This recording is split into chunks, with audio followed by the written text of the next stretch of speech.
এই ডিশ আমার খুব পছন্দের। আপনাদেরও নিশ্চয়ই খুব ভালো লাগে। কেমন হয় যদি ঘরে থাকা সামান্য কিছু উপকরণ দিয়ে মুচমুচে মজাদার পেটিস বানিয়ে নেওয়া যায়? ঠিক ধরেছেন। আজকে আমরা দেখব কিভাবে ঘরে থাকা সামান্য উপকরণ দিয়ে খুব সহজে পেটিস বানানো যায়। আসসালামু আলাইকুম, কেমন আছেন সবাই? পেটিস বানানোর জন্য আমার দরকার ময়দা। আটা দিয়েও বানানো যায়, তবে আমি ময়দা দিয়ে বানাবো। তার মধ্যে আমি দিয়ে দিচ্ছি পরিমাণ মতো লবণ এবং তেল।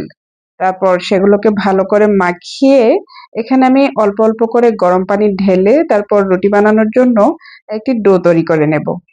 এখন আমি লবণ, তেল এবং অল্প অল্প করে গরম পানি দিয়ে একটি পারফেক্ট ডো করে নিয়েছি। এখন সেখান থেকে ছোট ছোট করে টুকরো করে নিচ্ছি রুটি বানানোর জন্য। এই প্রসেসটা সবারই জানা, কারণ আমরা সবাই কম বেশি রুটি বানাতে পারি এবং রুটি বানাই। আমরা নরমালি রুটি যেরকম বানাই ওরকমই হবে।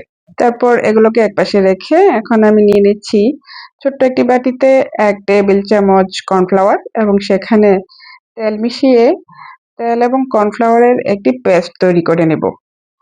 আমার এখানে মনে হচ্ছে আরো একটু তেল দরকার, তাই আমি আরো একটু তেল দিয়ে এগুলোকে ভালো করে মিশিয়ে নিচ্ছি।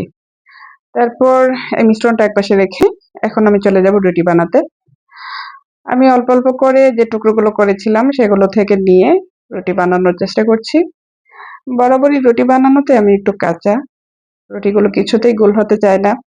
তারপর চেষ্টা করি পারফেক্ট রুটি বানানোর জন্য। এটা মনে হচ্ছে মোটামুটি গোল হয়েছে। তারপর সবগুলো রুটি বানানো যখন শেষ তখন আমি একটি রুটির উপর তেল এবং কর্নফ্লাওয়ারের মিশ্রণটি মিশিয়ে সেখানে আবারও কিছু ময়দা ছিটিয়ে দিয়ে তার উপর আরো একটি রুটি এভাবে বসিয়ে দিচ্ছি। এভাবে আমি ৪-৫টা রুটি করে একটার উপর একটা সেম প্রসেসে রুটিগুলোকে বসিয়ে নিচ্ছি। তারপর ৪টা-৫টা রুটি এভাবে সেট করার পর এগুলোকে উপর দিয়ে এভাবে সমান সমান করে একটি নাইফের সাহায্যে কেটে নিচ্ছি কারণ এই লেয়ারগুলো দিয়েই আমি আবারও রুটি বানাবো। তারপর দেখতেই পাচ্ছেন কিভাবে রোল রোল করে সবগুলোকে আবারও আমি একসাথে করে নিচ্ছি। সেম প্রসেসে আপনারাও করে নিবেন।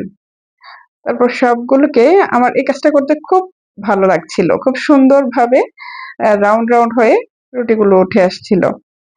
তারপর সবগুলো যখন আমার কাটা শেষ হয়ে গেছে, এখন এগুলো দিয়ে আমি আবারও ছোট ছোট পেডিসের মতো করে রুটি বেলে নিব। এই জায়গায় গিয়ে রুটি বানাতে একটু ঝামেলা হয়, কারণ রুটিগুলোর উপরে ৪টা-৫টা করে লেয়ার থাকে, তাই একটু সাবধানে রুটিগুলোকে বানাতে হয়, অর্থাৎ ছোট ছোট পেডিসের আকৃতিগুলো দিতে হয়। তারপর আমি সবগুলো রুটি এইভাবে বেলে নিয়েছি, অর্থাৎ পেডিসগুলোকে বানিয়ে নিয়েছি। তারপরে সবগুলো পেটিস যখন আমার বানানো শেষ হয়ে গিয়েছে তখন আমি আমার পরবর্তী প্রসেসে চলে যাব। এখন আমি বানিয়ে নেব শিরা, কারণ পেটিসে তো শিরা দিতেই হবে। তার জন্য আমি এখানে নিয়ে নিচ্ছি ১ কাপ চিনি এবং ১ কাপ পানি। তারপর এখানে আমি কয়েকটা এলাচ দিয়ে শিরাটাকে জাল করে নিয়েছি। আর এখানে শিরা বেশিক্ষণ জাল করতে হবে না, এত ঘন না হলেও চলবে। তারপর অন্য একটি প্যানে আমি তেল নিয়ে নিয়েছি। তেল বেশি করে নিতে হবে, কারণ পেটিসগুলোকে মোটামুটি ডুবো তেলেই ভাজতে হবে। তারপর আমি ছেড়ে দিয়েছি পেটিস ভাজার জন্য। আমার এক পাশ যখন হয়ে এসেছে আমি এটিকে উল্টে দিয়েছি। এভাবে একটু চেপে চেপে ভাজতে হবে যাতে করে লেয়ারগুলো একটু ফাঁকা ফাঁকা হয়ে আসে, তাহলেই ভেতরের শিরাগুলো ভালো করে প্রবেশ করবে। আমি যেহেতু একটু বড় প্যান নিয়েছিলাম, আমার কাছে মনে হচ্ছে এখানে আরো ২টো পেটিস ভাজা যাবে একসাথে, তাই আমি ওখানে আরো ২টো পেটিস দিয়ে দিয়েছি।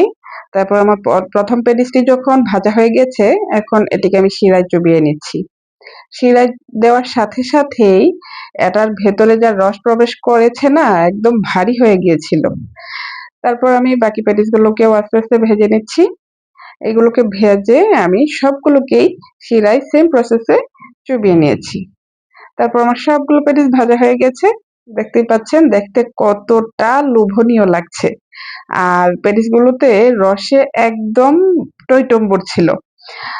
তারপর আমি একটি ভেঙে দেখাচ্ছি আপনাদেরকে যে কতটা মুচমুচে হয়েছে। নিশ্চয়ই বুঝতে পারছেন, একটি চাপ দেওয়ার সাথে সাথেই সবগুলো কেমন গুড়িয়ে যাচ্ছে। তাহলে বলুন তো, এত সহজে যদি বাসাতেই পেটিস বানানো যায় তাহলে কেন বাজার থেকে কিনতে যাবেন?